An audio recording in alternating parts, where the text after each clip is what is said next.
Hello, আসসালামু আলাইকুম। আবারও চলে এলাম টেস্টি ফুড রেসিপি পেজ থেকে আপনাদের জন্য আরও একটি মজার রেসিপি নিয়ে। আজকে আমি আপনাদের খুব সহজেই আলু পরোটা বানিয়ে দেখাবো। এর জন্য অবশ্যই পুরো ভিডিওটি দেখতে হবে। চলুন দেরি না করে রেসিপিটি দেখে নেওয়া যাক। আলু পরোটার জন্য প্রথমে আলু সেদ্ধ করে নিতে হবে। এখানে আমি আলু সেদ্ধ করতে দিয়ে আটা রেডি করে নিয়েছি। এর জন্য নিয়েছি পরিমাণ মতো আটা, লবণ ও সামান্য তেল। এরপর সবগুলো উপকরণ খুব ভালোভাবে মাখিয়ে নিয়েছি। মাখানো হয়ে গেলে এর মধ্যে নর্মাল পানি দিয়ে আমি একটি ডো তৈরি করে নিয়েছি। এখানে খেয়াল রাখতে হবে ডোটা যেন একদম শক্ত না হয়, আবার একদম নরমও না হয়। ডো রেডি হয়ে গিয়েছে আর ওইদিকে আলু সেদ্ধ হয়ে গিয়েছে। চলে যাচ্ছি নেক্সট স্টেপে। আলুগুলো আমি ছিলে নিয়ে খুব ভালোভাবে মথে নিয়েছি। পুরো ভিডিওটি দেখবেন, তাহলে অবশ্যই আশা করি রেসিপিটি শিখতে পারবেন, কারণ আমি আপনাদের সুবিধার্থে খুব সহজেই রেসিপিটি দেওয়ার চেষ্টা করেছি।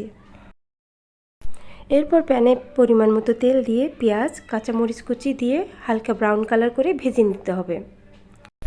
পেঁয়াজ মরিচ ব্রাউন কালার হয়ে আসলে এর মধ্যে দিয়ে দিয়েছি আলু সেদ্ধ। এরপর আবারও সবগুলো খুব ভালোভাবে নেড়েচেড়ে ভেজে নিতে হবে। এর মধ্যে দিয়েছি স্বাদমতো লবণ ও গরম মশলা গুঁড়া দিয়ে সবগুলো উপকরণ আবারও বেশ ভালোভাবে নেড়েচেড়ে ভেজে নিয়েছি।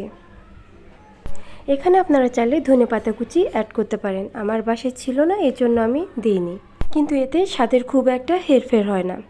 আলু পরোটার জন্য আলু রেডি হয়ে গিয়েছে। চলুন এবার আলু পরোটা বানানোর পালা। ভিডিওটি না টেনে পুরো ভিডিওটি দেখবেন, তাহলে আরও অনেক কিছু শিখতে পারবেন। আমি এখানে আলু পরোটা বানানোর পদ্ধতি খুব সুন্দরভাবে দেখিয়ে দিয়েছি। নতুন যারা পারেন না তারা আমার এই ভিডিওটি দেখলে অবশ্যই উপকৃত হবেন। এখানে আমি আমার পছন্দ মতো ছোট ছোট আটার ডো করে নিয়েছি। আপনারা চাইলে আরও বড় করতে পারবেন অথবা আরও ছোটও করে নিতে পারবেন। এরপর এর মধ্যে আলুর পুর দিয়ে দিয়েছি। এখানে আলুর পুরটা একটু বেশি দিতে হবে, তাহলে পরোটা মজা লাগবে।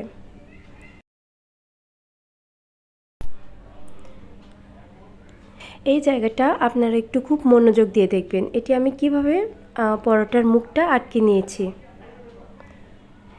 এখানে করাটা একটু টাফ, অনেক টাইমে পরোটা ছিঁড়ে যায় অথবা ফেটে আলুর পুর বের হয়ে যায়।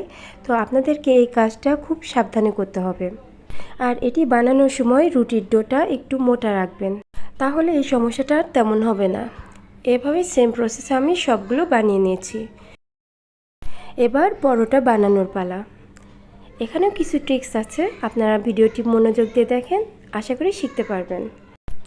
এখানে পরোটা বানানোর শুরুতে পিঁড়িতে একটু তেল দিয়ে মাখিয়ে নিতে হবে। এতে করে হবে কি, পরোটাটা পিঁড়ির সাথে আটকাবে না। আর পরোটা খুব সাবধানে বানাতে হবে। আপনারা দেখতে পাচ্ছেন আমি কতটা সাবধানে বানাচ্ছি।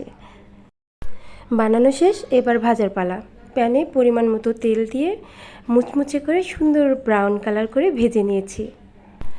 দেখতেই পাচ্ছেন কালারটা কত সুন্দর এসেছে। আর এই আলু পরোটা খেতে এত মজা যে এটার সাথে অন্য কোনো কিছুর প্রয়োজনই হয় না। তারপরেও আমি ডিম ছাড়া মেয়োনিজ বানিয়েছিলাম, যেটার রেসিপি পরে আমি শেয়ার করব।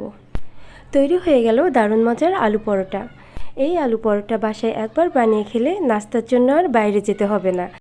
আমার বাসায় ছোট বড় সবার খুব পছন্দের নাস্তা এটি। তো আপনিও দেরি না করে আপনার পরিবারের সদস্যকে খুশি করতে বানিয়ে ফেলুন দারুণ মজার এই আলু পরোটা। প্রতিদিন এইরকম নতুন নতুন দারুণ স্বাদের রেসিপি পেতে অবশ্যই আমার চ্যানেলটিকে সাবস্ক্রাইব করবেন এবং ফেসবুক পেজ টেস্টি ফুড রেসিপিতে লাইক, ফলো, শেয়ার দিয়ে পাশে থাকবেন। সবাইকে অসংখ্য ধন্যবাদ।